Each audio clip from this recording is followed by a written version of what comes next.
잉에 잉에 시코시 예무시 풋부터 띵라가 지니 합라가 아둠 탁부시 야에 메히도 또가 하와이 짜라 밤밤이나 하와이 짜 아시 마품 오이나 통 hꯧzik ingwagi matam oire adugi maramna ikhoisi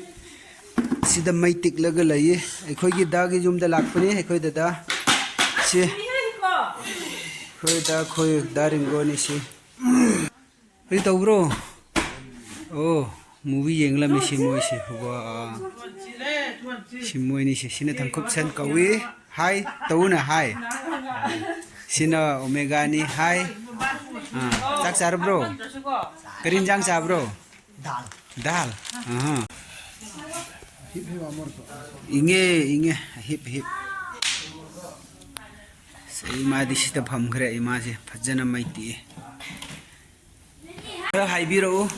ai khoi mai tik pagumna kana gumba hojik matam da mai tik purana ai nupi si mai tik pa hore si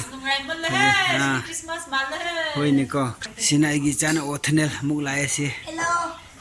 masu mai tik pa lae phamo hojik mai tik si hai khoi meter chahum chamari thapani si khoi dada gi jumga sifau si se khoi taimani yengbiu si hojik dana si hojik saugri mangani khoi si saugri gi magi ma si pan leire lei sat khrabani adugi su khoi lauthok gadawri sini saugri si chahi ma chanangai di leire si hojik imana haukhre si saugri si lei si maku khokhrabani si khoi si yeng si sabada haugani manasu hapu loina ai si saugri manli si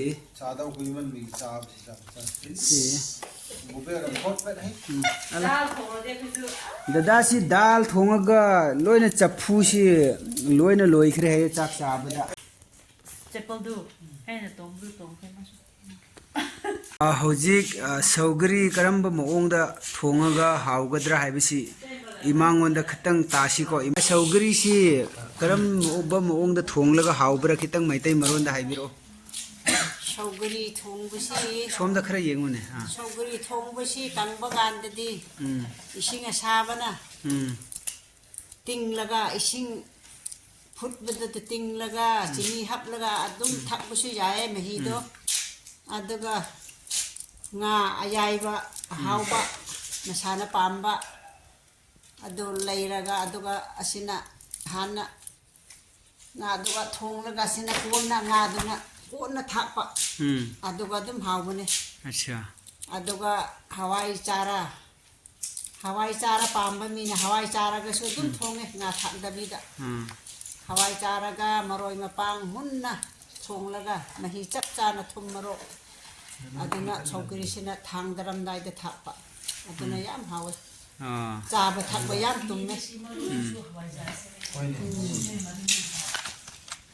yengu imana longthokli si yam khrabani simu imana haiba makhai si ai khara di charabani hana thonglame imana haubni aduga asi mapum oina thongba manongda anaubusu laye asi dum thangdaram dai da thongbane nga loina sauhalaga thum namna thonglaga maroi mapang thaklaga lonba thaklaga asigi maru manongda laibisi su dum chaba yare anaubuse dum saiba yare yam haubni ko thangdaram dai da kuine sauba yade kuine sauradi chanai leite sa hojik imana haibiramba saugri karamba maongda haubra makhan amani hum haibirami ado noina kana na simakai si tangdra thonga bro natraga ising chini ga mahi semaga thakpa lairabadi kitang comments da haibiru ekhoi su sigumna season nai haiba ekhoi khaktara natraga adom da lairiba ekhoi gi viewers khoi su saugri si makhan da thongbra kitang comments tawbiro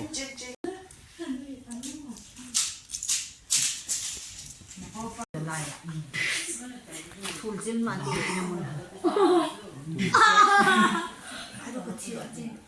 Secret weapon. ꯄꯦꯠ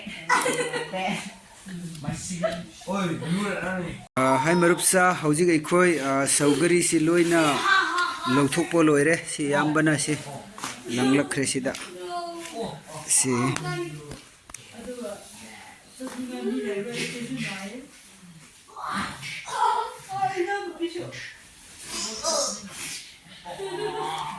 loire hojik ekhoi dadana hojik alu anaubasi maida kare aisira बाल फुंगे रंग में maida munhallani haye mai manungda yengo si utka loina na phumlaga samukka ekhoi dadana ke hom chiengo si saugdaure alu munkhra bro alu mungdaure si lawthokpo hore hojik alu su charani onge tauba o mundri ekhoi si hanbada ke hom si charage yengo si ke hom si Saudo Mali. local gi yamba khoi gi yumda thaba adu munbni si omega charaga yengse khara chaw karam haubro A pinning pig. haubro Tume. thume सती छोटे मान Dagni. hoy othinal nang su chaw amarak yenge chaw chaw charo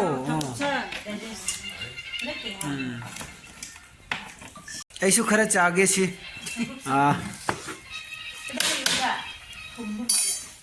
Tayongine. hawe oh sidi akhoi da khoi na thaba oramdre sidi si kehom si thayonggi ni haye thayonggi ngasai do dadana thabani haibadu lale he ओ थाबदि चादरी Like chatuk. Hawita. bah image phajana chai he unam bai tra wow dada su phajana chai jan nang samrak siu alu munbra yengsi hojik phumbudu lawthokhrabani ani homdi sida lairi check tawsi hojik thugai khro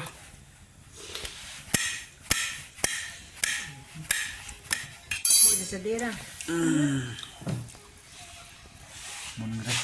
as alu mulle alu chasi anaubani ko anaubadi maida phumlaga chabsi yam haubani magi mahau du ko yam haubani si alu si hau gira hau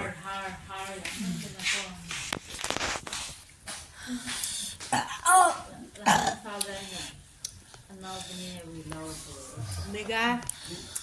Chitra ती चक्र Oh, ha. kan bro si bo Ni ko lawa. tunnel khaiga